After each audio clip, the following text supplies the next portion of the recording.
Herzlich willkommen zum heutigen Kinderprogramm vom Himmelwärts. Ich hoffe, euch geht es allen gut und ich hoffe ganz fest, dass die im Kinski und in der Schule sind, wieder gut gestartet haben in der Schule und im Kinski. Heute erzähle ich euch ein weiteres Wunder, das Jesus gemacht hat, das wir im Johannesevangelium lesen können. Wisst ihr noch, letzte Woche habe ich euch ja erzählt, dass Jesus in Kana einen kranken Bub geheilt hat. Und der Vater von dem kranken Bub ist ja zu Jesus gegangen und hat ihn trompetet, um mit ihm heimzukommen. Dass ihr euch ein bisschen besser vorstellen könnt, wo das die Ortschaften sind, habe ich euch eine Karte mitgebracht. Der obere orange Kreis dort ist Kana. Und der kranke Bub, der war ja nicht in Kana, wo Jesus Wunder gemacht hat, sondern in Kapernaum. Schaut mal, im roten Kreis dort ist der Ort Kapernaum. Und ich habe euch ja erzählt, der Mann, der Vater von dem kranken Bub, ist von Kapernaum bis auf Kana gelaufen und das sind ja 30 Kilometer gewesen. Er ist 6 Stunden lang zu Jesus gelaufen. Und jetzt ist Jesus eben in Kana gewesen. Und es ist ein jüdisches Fest gewesen, und darum ist Jesus auf Jerusalem gegangen. Und schaut mal, beim unteren orangen Kreis ist Jerusalem. So eine lange Strecke. Das ist viel länger als die Strecke, die der Vater in der letzten Geschichte gelaufen ist. Es ist etwa 116 Kilometer lang. Also Jesus ist mehrere Tage einfach gelaufen und gelaufen und gelaufen, bis er in Jerusalem angekommen ist. Ich habe euch ja gesagt, es war ein jüdisches Fest.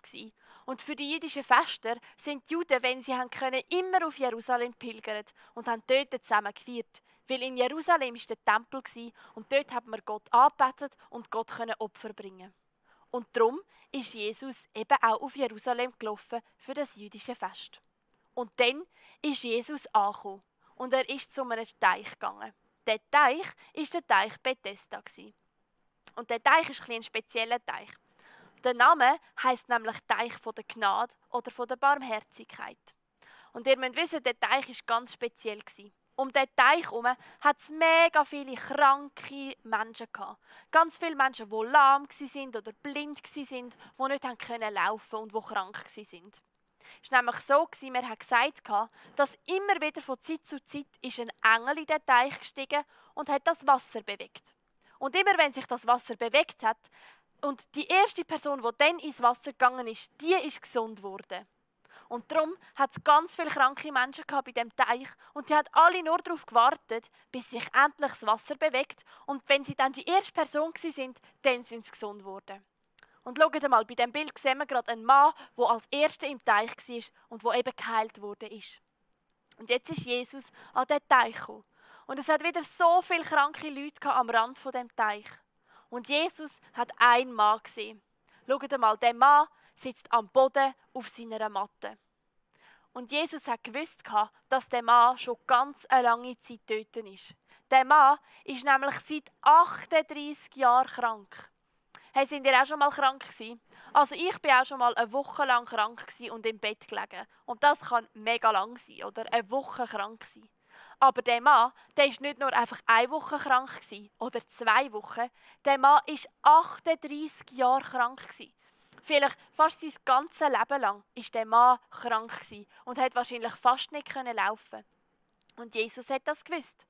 Und Jesus ist zu dem Mann angegangen, der auf seiner Matte gehockt ist, und hat gefragt: «Möchtest du gesund werden?» Und wisst ihr, was der Mann gesagt hat? Er hat gesagt: «Ja, natürlich möchte ich gesund werden. Aber das Problem ist, dass niemand mir hilft, zu meinem Teich zu kommen. Niemand ist da, wo mich in den Teich trägt. Und immer wenn das Wasser sich bewegt und ich probiere in den Teich zu kommen, dann bin ich zu langsam und es ist immer schon jemand anderes zuerst dort.» Der Mann hat einfach keine Chance gehabt, um als Erster in den Teich zu kommen und um geheilt werden. Und wisst ihr, was Jesus ihm gesagt hat? Jesus hat gesagt: «Nimm deine Matte, stand auf und gang.» Und wisst ihr was? Der Mann hat einfach seine Matte gepackt, ist aufgestanden und ist davon gelaufen. Und Jesus hat ihn in dem Moment, wo er gesagt hat, «Stand auf», hat er ihn gesund gemacht. Jesus hat so ein cooles Wunder gemacht. Er hat einfach sagen: «Stand auf», und er ist geheilt gewesen. In dem Moment, wo Jesus das gesagt hat, ist der Mann, der 38 Jahre krank war, ist er gesund gewesen. Hey, und der Mann ist natürlich sofort rumgelaufen. Und auch Jesus ist nach dem Wunder ganz schnell wieder in der Menschenmasse verschwunden. Aber wisst ihr, das Spezielle an dem Wunder ist nicht einfach nur, dass Jesus einen Mann geheilt hat. Es ist an dem Tag nämlich nicht irgendein Tag gewesen, sondern an dem Tag, wo Jesus das Wunder gemacht hat, ist der Sabbat gewesen. Vielleicht habt ihr schon mal vom Sabbat gehört. Der Sabbat ist ein wöchentlicher Viertag der Juden. Das ist der Ruhetag, der Samstag. An dem Tag hat niemand gearbeitet. Niemand hat irgendetwas Anstrengendes gemacht. Das ist eine Regel, ein Gesetz. Am Sabbat hat man wirklich gar nichts gemacht. Und der Mann, der hat ja seine Matte genommen und ist rumgelaufen. Und eine Matte tragen, das war für die Juden schon Arbeit. Das hat man nicht dürfen. Und in Jerusalem hat es führende Juden gegeben. Und die haben den Mann gesehen, wie er seine Matte herumgetragen hat. Und schaut mal, auf dem Bild sieht man, dann haben sie den Mann gefragt, hey, wieso trägst du deine Matte um? Das dürfen wir nicht, es ist Sabbat. Am Sabbat wird nichts umgetragen und nichts geschaffen. Und der Mann hat einfach geantwortet, ja, der Mann, der mich geheilt hat, der hat gesagt, ich soll meine Matte nehmen und rumlaufen. Darum trage ich meine Matte. Und dann haben die führenden Juden ihn gefragt, ja, wer ist denn der Mann, der dich geheilt hat? Wer ist der Mann, der dir gesagt hat, dass du deine Matte nehmen und rumlaufen? Und der geheilte Mann hat nicht gewusst, wer ihn geheilt hat. Er hat nicht gewusst, dass es Jesus war, der ihn gesund gemacht hat. Weil das Ganze bei der Heilung ist so schnell gegangen und Jesus ist auch gerade wieder in der Menschenmasse verschwunden, dass der Mann den Juden nicht sagen konnte, dass Jesus ihn geheilt hat. Und dann, ein Zeitchen später, ist der Mann in den Tempel gegangen.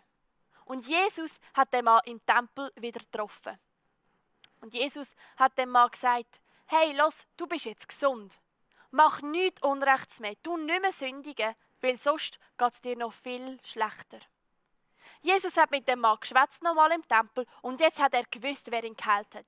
Jetzt hat der geheilte Mann gewusst, dass Jesus ihn gesund gemacht hat. Und wisst ihr was? Der Mann ist sofort zu den führenden Juden gegangen und hat ihnen gesagt, hört, Jesus hat mich gesund gemacht. Jesus hat mich geheilt. Und ich habe euch ja gesagt, es war ein Gesetz, eine Regel, dass man am Sabbat nichts machen, man tut nicht arbeiten. Und die führenden Juden, die sind mega hässig geworden auf Jesus, dass er am Sabbat einen Mann geheilt hat. Und darum haben sie Jesus verfolgt und gesucht und haben ihn zur Rede gestellt. Und er hat gesagt, Jesus, wieso tust du am Sabbat jemanden heilen? Das geht nicht. Der Sabbat ist ein Viertag, ein Ruhetag, ein Gesetz. Am Sabbat wird nichts gemacht. Und Jesus hat ihnen einfach gesagt, hört, mein Vater ist am Werk, mein Vater ist am Arbeiten und darum tue auch ich arbeiten. Und wisst ihr, wer denn der Vater von Jesus ist? Der Vater von Jesus ist Gott. Jesus hat gesagt, dass Gott, sein Vater, immer am Werk ist und immer am Arbeiten ist und dass darum auch Jesus immer am Arbeiten ist und auch am Sabbat den Mann geheilt hat. Hey, und jetzt könnt ihr euch vielleicht vorstellen, die führenden Juden sind noch viel wütiger geworden. Weil erstens hat Jesus am Sabbat ein Wunder getan und jemanden geheilt, was man nicht macht. Und jetzt hat Jesus gesagt, dass sein Vater Gott ist. Jesus hat selber gesagt, dass er Gottes Sohn ist. Damals ist das wie Gotteslästerung verstanden worden. Es sagt doch niemand, dass er der Sohn von Gott ist. Weil Jesus hat ja gesagt, dass er der Sohn von Gott ist. Und darum hat er sich mit Gott gleichgestellt. Jesus hat da gesagt, er ist Gottes Sohn und er ist gleich wie Gott. Hey, und die führenden Männer, die sind so wütig geworden, die haben sich entschlossen, dass sie Jesus umbringen wollen. Das ist doch einfach nicht gegangen. Jetzt hat jemand die Regeln gebrochen, das Gesetz, um am Sabbat etwas zu machen. Und dann hat er auch noch gesagt, dass er Gottes Sohn ist. Die Juden, die haben es nicht verstanden und die sind so hässig geworden auf Jesus.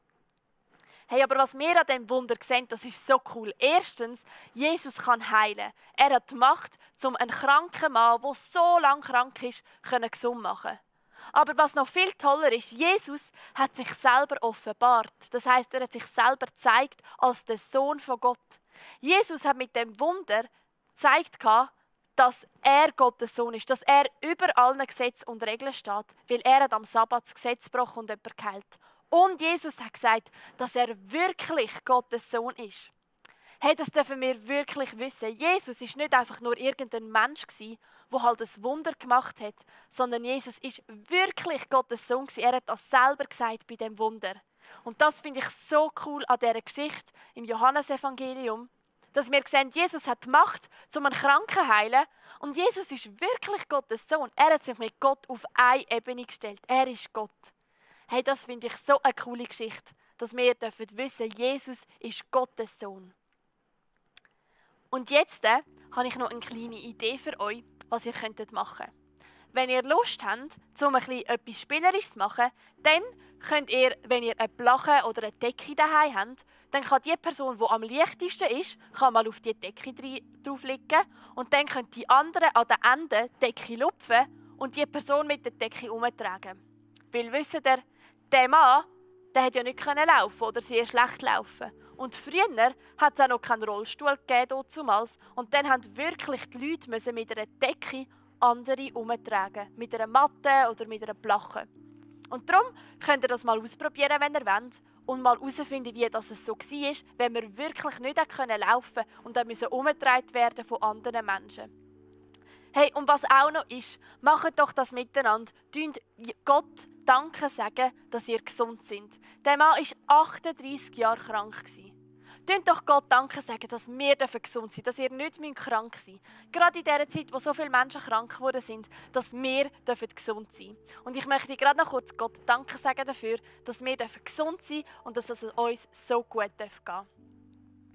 Ja, Herr Jesus, ich möchte dir einfach Danke sagen für Gesundheit. Ich möchte dir Danke sagen, dass du uns Gesundheit schenkst, dass es uns so gut gehen darf.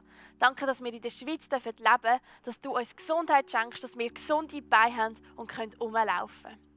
Dir gehört alle Ehre. Amen.